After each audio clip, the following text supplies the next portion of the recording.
కొంతమంది ఎదవలకి రాష్ట్రంలో కానీ దేశంలో జరిగే పరిస్థితుల గురించి కానీ తెలియదు. కేంద్ర రాష్ట్ర గవర్నమెంట్లో ప్రభుత్వాలు పేద ప్రజల్ని ఏ రకంగా మోసం చేస్తున్నాయి, ఎలా అన్యాయాలు చేస్తున్నాయి అని చెప్పి ఎవడన్నా మాట్లాడితే వాడిని పార్టీల కేసుగా అంటగడతారు.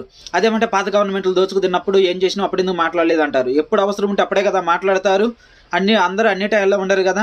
ఇంకా విషయానికి వస్తే గవర్నమెంట్ ఇప్పుడు రాష్ట్ర గవర్నమెంట్ ఏదైతే ఏపీలో ఫ్రీ బస్ అనేది పెడుతుంది కదా, అది ఓన్లీ జిల్లాల వరకేనంట. జిల్లాల వరకే ఎందుకు? మీ పార్టీ మీటింగ్ల వరకు ఫ్రీ బస్ అని చెప్పండి, లేకపోతే మీ పార్టీల చుట్టూ మీ ఇళ్ళ చుట్టూ తిరగడానికి ఫ్రీ బస్సులు అని చెప్పండి.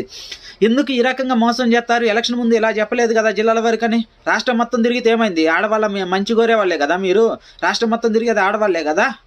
మొత్తం రాష్ట్రం మొత్తం పెట్టొచ్చు కదా. ఇప్పుడు కొత్తగా ఏర్పడే జిల్లాలు చిన్న జిల్లాలు. ఆ చిన్న జిల్లాల్లో ఏం తిరుగుతారు?